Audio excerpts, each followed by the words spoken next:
मध्य प्रदेश की राजनीति और प्रशासनिक गलियारों से एक बड़ी खबर सामने आई है, जहां मुख्यमंत्री डॉक्टर मोहन यादव की अध्यक्षता में मंगलवार 7 अप्रैल को हुई कैबिनेट बैठक में कई महत्वपूर्ण और दूरगामी फैसलों पर मुहर लगी है। इस बैठक में सरकार ने एक तरफ वित्तीय प्रबंधन और प्रशासनिक प्रशिक्षण को मजबूत करने के लिए बड़ा निर्णय लिया, तो दूसरी तरफ किसानों, छात्रों और सिंचाई व्यवस्था को लेकर भी अहम घोषणाएं की है। कुल मिलाकर यह कैबिनेट बैठक सिर्फ औपचारिक मंजूरियों तक सीमित नहीं रही, बल्कि सरकार ने साफ संकेत दिया है कि यह अब प्रशासनिक सुधार, शिक्षा में सामाजिक न्याय, कृषि राहत और जल संसाधन विस्तार जैसे मुद्दों पर एक साथ आगे बढ़ना चाहती है।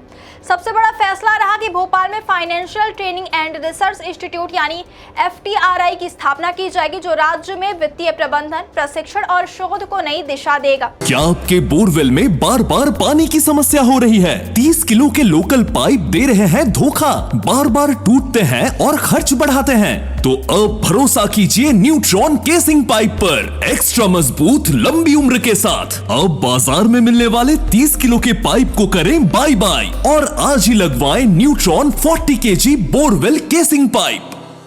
इसके साथ ही वर्तमान में संचालित 7 शालाओं के एकीकरण का निर्णय भी लिया गया, ताकि वित्तीय प्रशासन को अधिक व्यवस्थित, आधुनिक और परिणामोन्मुखी बनाया जा सके। कैबिनेट के इस फैसले को सरकार की गवर्नेंस रिफॉर्म रणनीति के रूप में देखा जा रहा है। दरअसल राज्य के वित्तीय तंत्र को मजबूत करना किसी भी सरकार के लिए बेहद जरूरी होता है, क्योंकि यहीं से विकास योजनाओं की गति और पारदर्शिता तय होती है। ऐसे में FTRI की स्थापना सिर्फ एक नया संस्थान खोलने भर का मामला नहीं है, बल्कि यह राज्य के वित्तीय अधिकारियों, लेखा तंत्रों और प्रशासनिक ढांचे को आधुनिक प्रशिक्षण देने की दिशा में बड़ा कदम माना जा रहा है।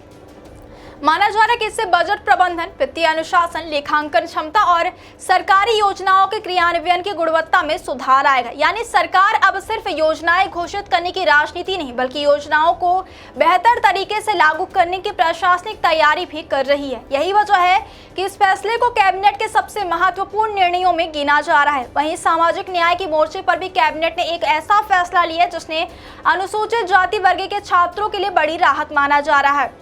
दिल्ली में पढ़ाई करने वाले छात्रों के लिए राज्य सरकार की छात्र गृह योजना के तहत अब तक अनुसूचित जाति वर्ग के विद्यार्थियों को 5,000 रुपए प्रति माह की सहायता दी जाती थी, लेकिन अब इस राशि को बढ़ाकर 10,000 रुपए प्रति माह कर दिया गया है। यह फैसला उन छात्रों के लिए बेहद अहम है जो उच्च शिक्षा के लिए दिल्ली जैसे महंगे शहर में जाते हैं और वहां रहने, खाने तथा अन्य खर्चों के दबाव से जूझते हैं। योजना के तहत UG और PG के 50-50 छात्र यानी कुल 100 अनुसूचित जाति वर्ग के विद्यार्थियों को यह सुविधा मिलेगी। खास बात यह है कि अनुसूचित जनजाति वर्ग के छात्रों को पहले से यह लाभ मिल रहा था, लेकिन अनुसूचित जाति वर्ग के कई छात्र इससे वंचित थे। ऐसे में कैबिनेट ने इस असमानता को दूर करते हुए इस प्रस्ताव को मंजूरी दे दी है। यह फैसला सिर्फ आर्थिक मदद नहीं, बल्कि शैक्षणिक अवसरों में बराबरी और सामाजिक समावेशन की दिशा में भी महत्वपूर्ण कदम माना जा रहा है। कृषि क्षेत्र को लेकर भी कैबिनेट बैठक से किसानों के लिए राहत भरी खबर निकली है। सरकार ने चना और मसूर के उपार्जन के लिए 3,174 करोड़ रुपए की स्वीकृति दे दी है।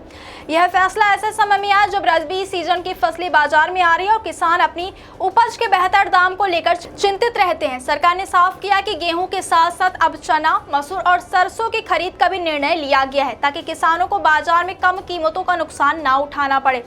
मौजूदा समय में चना का न्यूनतम समर्थन मूल्य यानी MSP 5,875 रुपए प्रति क्विंटल है, जबकि मसूर का MSP 7,000 रुपए प्रति क्विंटल तय है। इसके साथ ही सरकार ने मॉडल रेट भी तय कर दिए हैं। चना के लिए 5,000 रुपए और मसूर के लिए 5,800 रुपए। इसका सीधा मतलब है कि सरकार बाजार और समर्थन मूल्य के बीच की स्थिति को ध्यान में रखते हुए खरीद व्यवस्था को मजबूत करना चाहती, ताकि किसानों को फसल बेचने में असमंजस न रहे। यह फैसला खासतौर पर उन किसानों के लिए महत्वपूर्ण है जो गेहूं के अलावा दलहन और तिलहन की खेती करते हैं और अक्सर बाजार में उचित मूल्य न मिलने से परेशान रहते हैं। कुल मिलाकर 7 अप्रैल की यह कैबिनेट बैठक कई मायनों में जनहित और प्रशासनिक सुधार दोनों का मिश्रण साबित हुई। एक तरफ भोपाल में FTRI के जरिए वित्तीय प्रशासन को मजबूत करने की दिशा में सरकार ने कदम बढ़ाए, तो दूसरी तरफ अनुसूचित जाति वर्ग के छात्रों के लिए आर्थिक सहायता दोगुनी कर शिक्षा के क्षेत्र में सामाजिक संतुलन का संदेश दिया। वहीं चना, मसूर और सरसों की खरीद के फैसले के जरिए किसानों को भी राहत देने की कोशिश की गई है।